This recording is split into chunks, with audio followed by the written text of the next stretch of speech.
Hey, this is John Gardner, president of F1 Arcade, and this is Sports Business Conversations podcast from ADC Partners.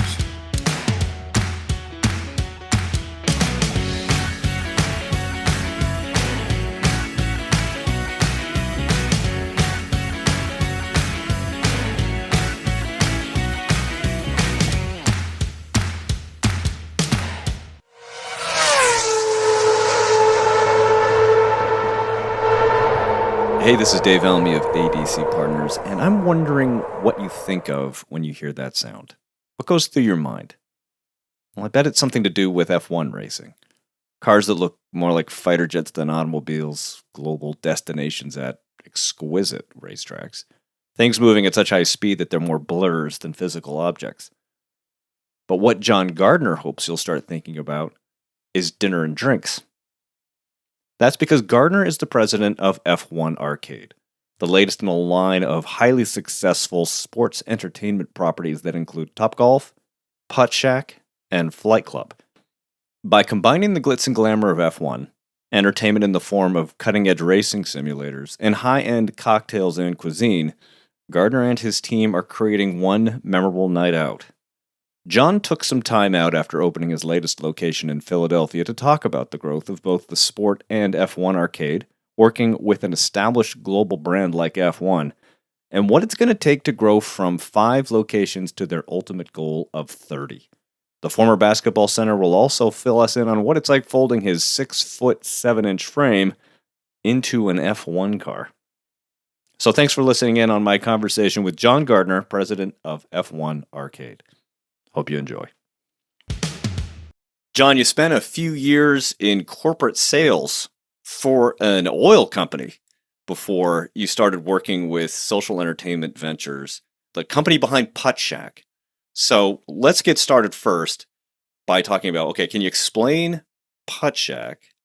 And then what led to the circumstances from moving from petroleum sales to sports entertainment? How did that come about? Absolutely. So we'll start with Putt Shack. Putt Shack is a high-tech mini golf concept that was a partnership with Topgolf founders Steve and Dave Jolliffe, actually. So a lot of fun. They had this amazing technology that was the next iteration or next step, I would say, IP patent protected Yep. for golf ball technology. So our CEO and co-founder Adam Breeden connected with Steve and Dave Jolliffe, and then he brought the hospitality design and made it a experiential entertainment concept, which is what you see from Putt Shack today. So basically taking Top Golf and focusing it more on the mini golf aspect of the game.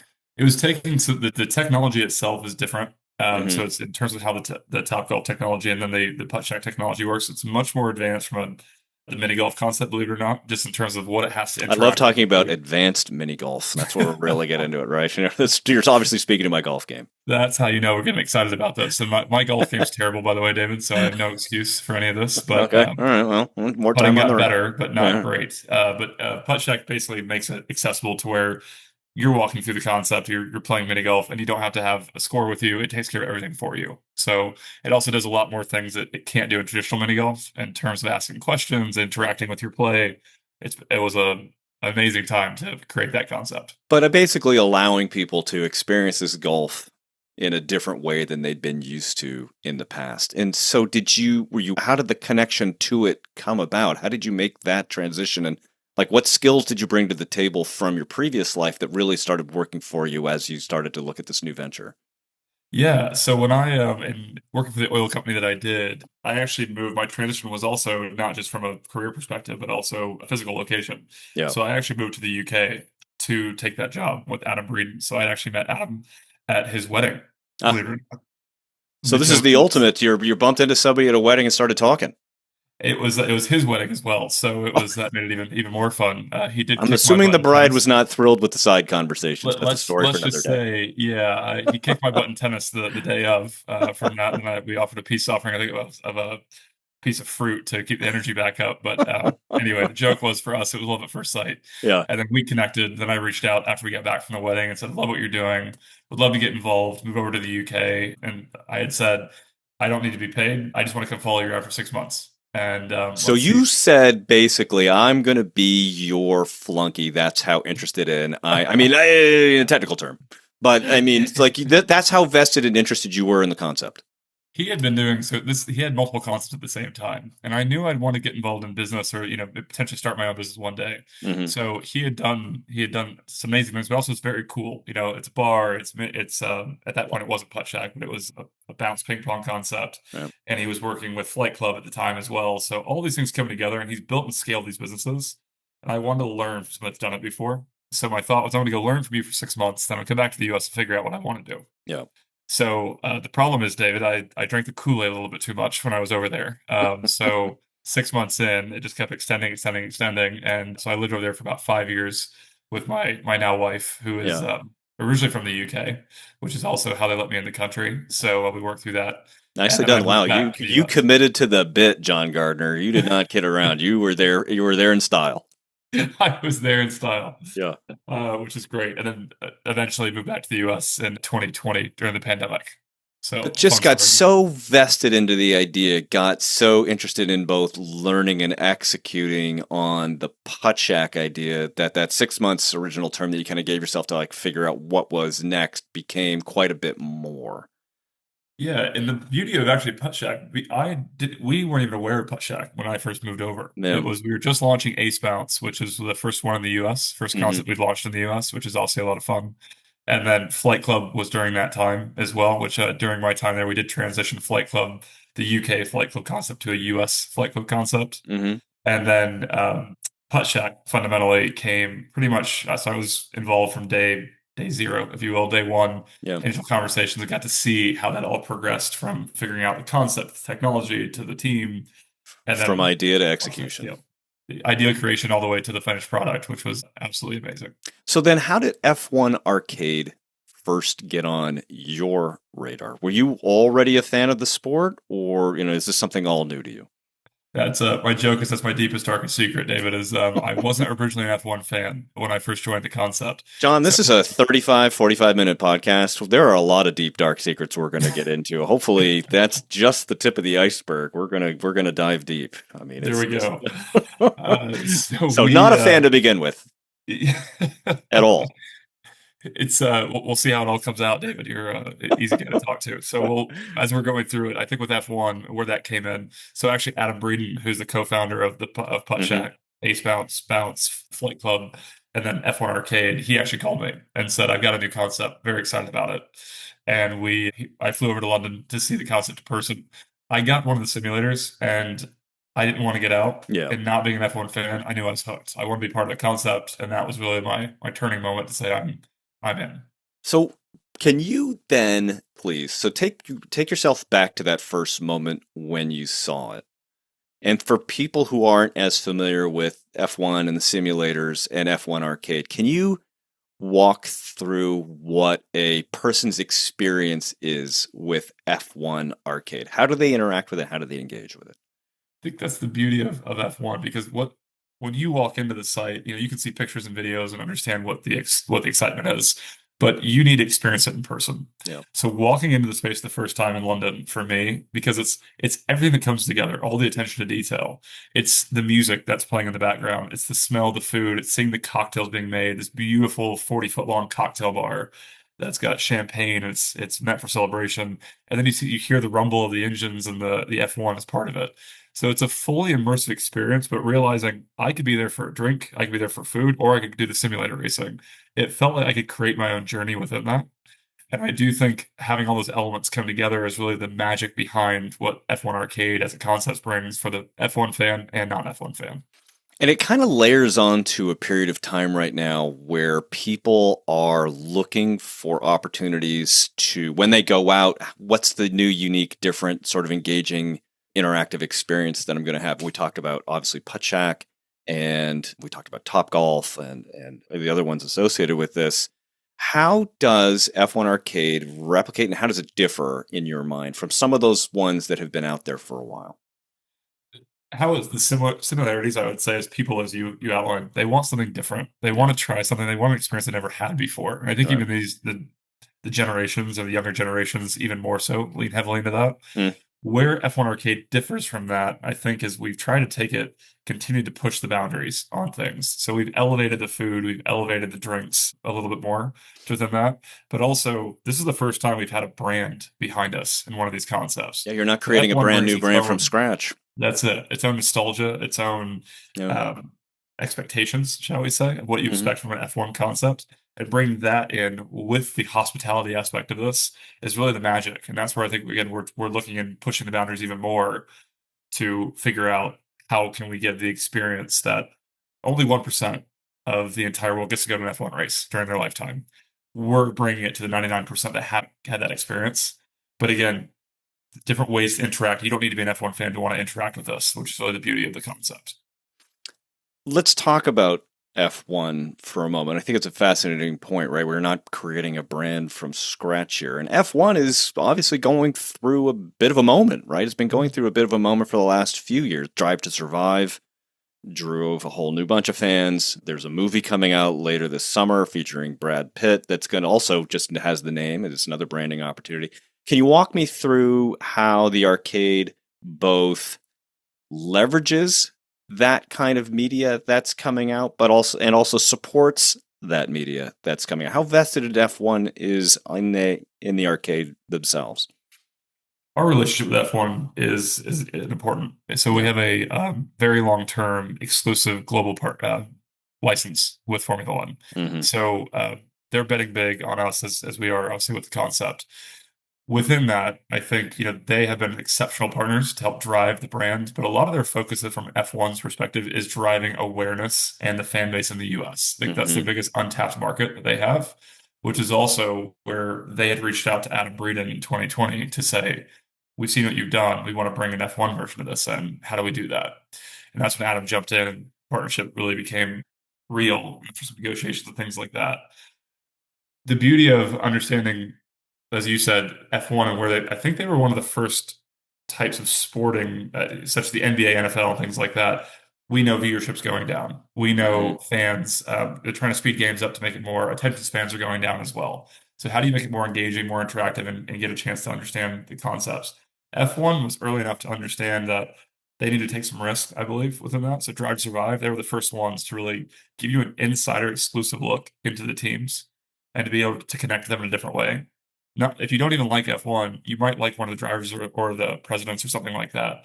So I think they were the first to really see an opportunity with that and watch that grow, as well as continue to feed it with, Vegas, the Vegas race that just came online, and the Miami race in the US. So they've invested heavily into the US, and I think it's working out extremely well. I think we're just seeing the beginning of it. And is there, as you work with F1, is there a imperative from them to create crossovers from the different properties? Like, is there, you promote the following races, the show is coming back on with a new season, the movie is coming out. Are those all opportunities for you to expand the reach and awareness associated with the arcade? Absolutely. I Yeah. think again, Drive to Survive is really for the non-fan, or fans and non-fans really connect with that. I think some amazing Netflix stats was I think one in every three Netflix user actually has watched an episode of Drive to Survive. So, which is exceptional. Yeah. So understanding how they're aware of the brand, the awareness has grown in a big way.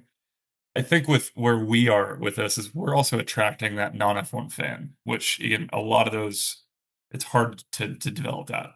Even so, an example of this for F1 Arcade, typically F1 is more male dominated than female dominated. So 75% male, 25% female. We are bringing about 50-50 Hmm. into our F1 arcades. So I think that showcases again that we focus just as much on the overall experience as we do the racing and the cocktails and the food. So bringing those elements of the non F1 fan and letting them experience what an F1, the glitz and glamour of that would be like, people really are taking to that in a big way, let's say. It's interesting too the way you just framed it from the standpoint of if Drive to Survive becomes people's first engagement with F1, then the arcade presents an opportunity for people to experience F1 without having to go to the race, but probably more in depth than just watching the show. It's basically you're building or part of building a funnel for F1 fandom to a certain degree. Exactly right. I think one of the things that F1, speaking of the funnel, they've done an exceptional job of is they're expanding beyond racing.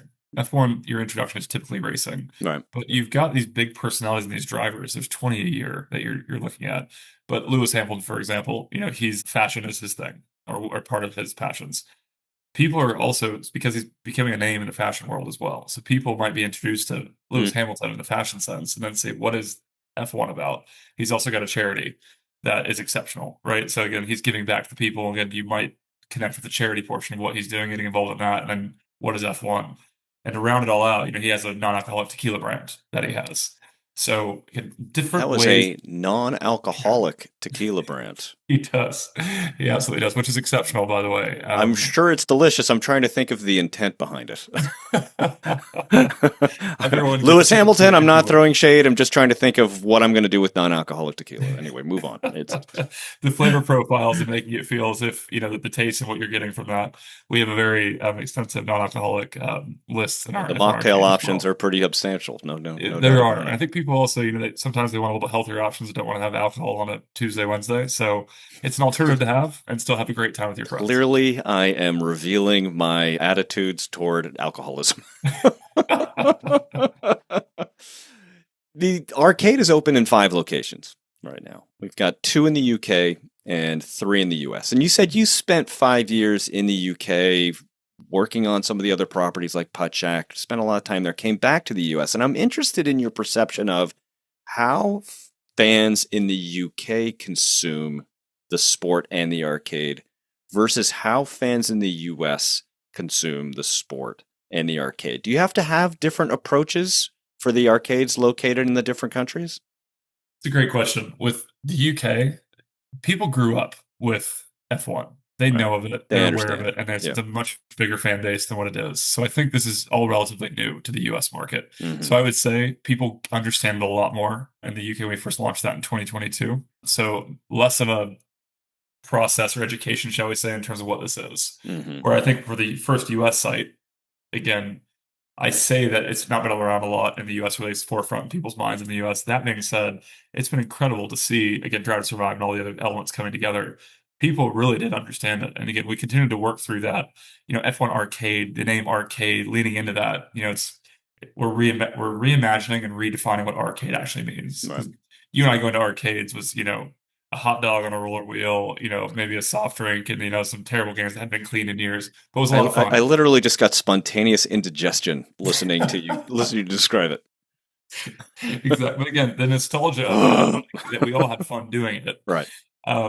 Then, and I think, we're completely redefining of like what that looks like What the with, expectation is. premium, high end, food. We do have seafood towers in the menu, even caviar at some locations. Creating You that can also luxury get an suite amazing experience. F1 arcade burger and the guilty pleasures that you also want to have at the same time.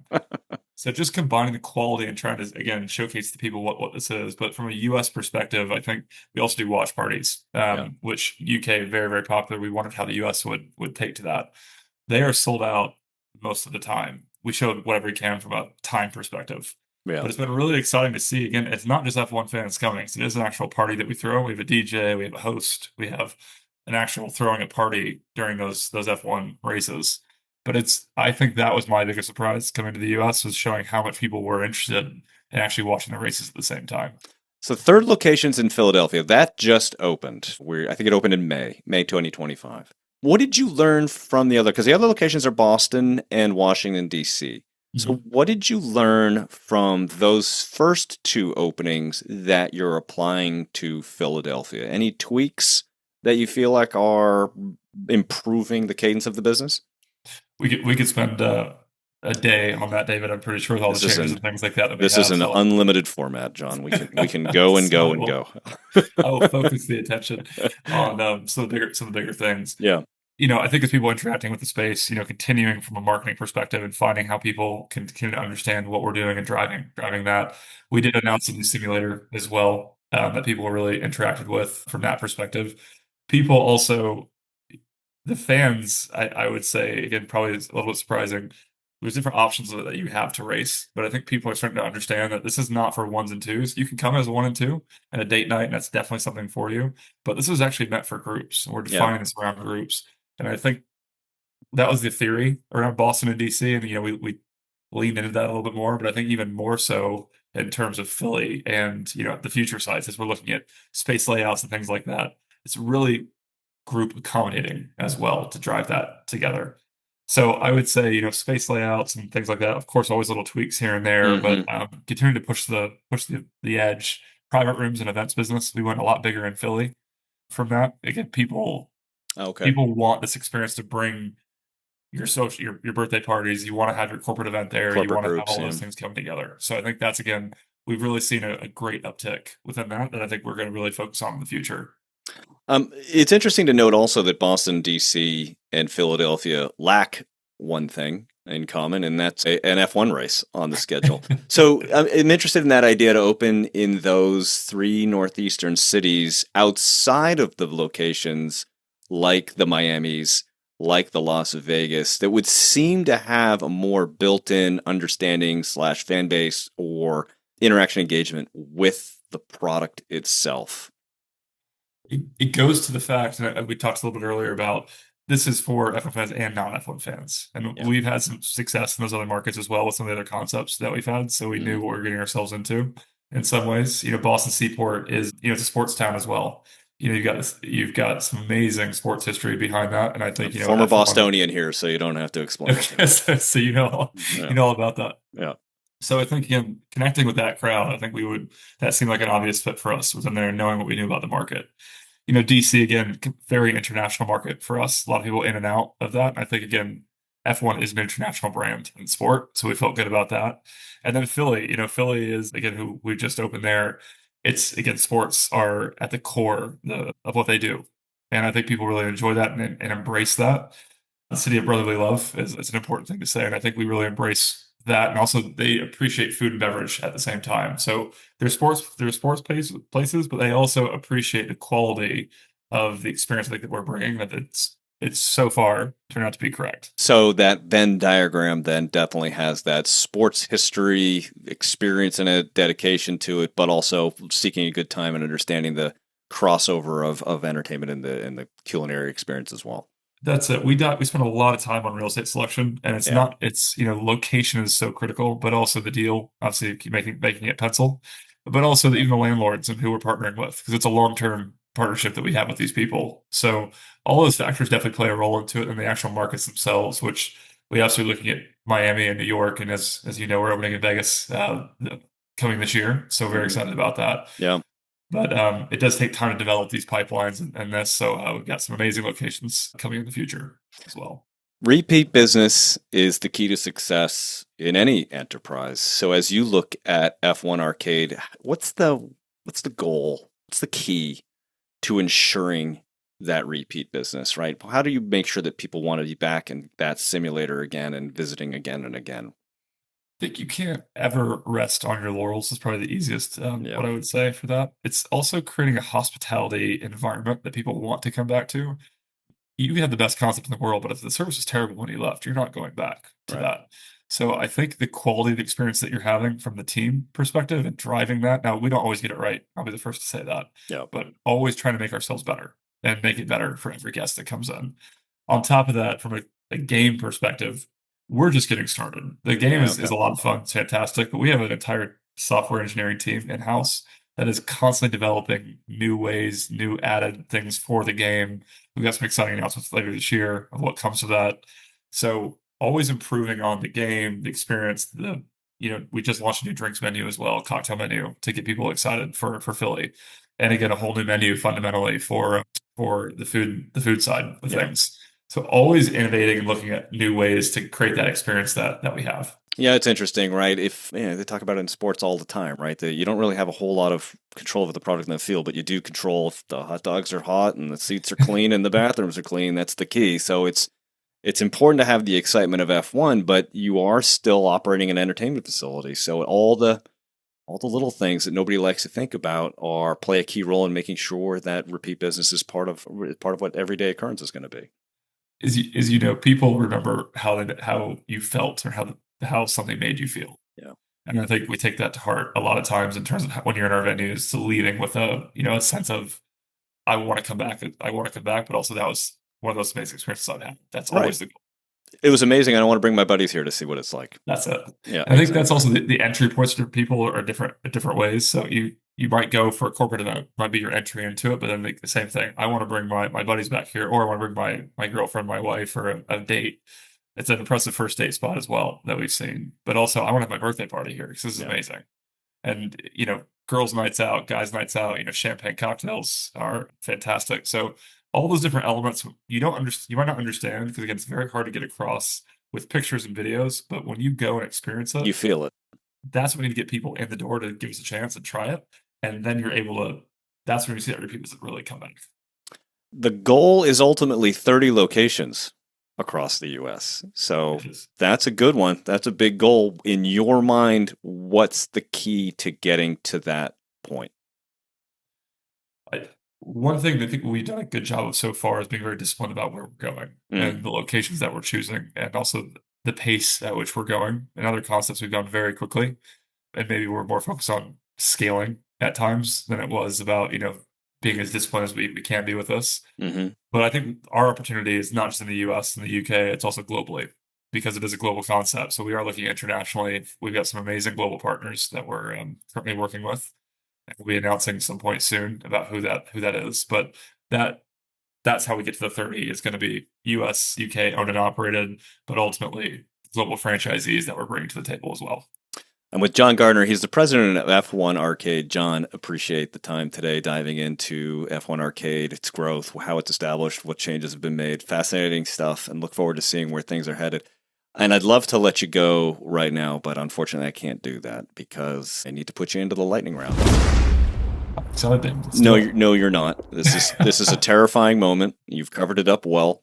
But here we go. You say you're ready. So you think so? We'll see. All right, lightning round, John Gardner. What is your bucket list F1 race? Monaco. Absolutely. Okay, that's kind of I started you off pretty easy. You did start an easy one off. I think Monaco, you need the yacht though, right? If you're going to do it, you got to go yacht. I got to meet someone that has a yacht. So that's why it's a bucket list. Well, you're in the right circles. I'm assuming most F1 team owners have a yacht that you can probably do. All right, so sorry. Anybody who's listening, Monaco yacht, John Gardner. What's the fastest you've ever driven your own car? Oh, you're going to get me in trouble here, David. Like I said, maybe I should have been scared. I'd say about 125 when I was in my younger years. Where was that? That was down a road that shall be unnamed. A certain time of the evening. 125 miles an hour. That's lickety split. I was a little bit more daring, I'd say, in my earlier years, David. So daring's a nice way to phrase that. Nice branding. Nice branding there, Gardner. Favorite video game, or since we're talking about arcades, what was your favorite video game growing up? Oh, that's a tough one because there's quite a few that I loved. Arcade game or video game? The question is, I said video game, didn't I? Yeah.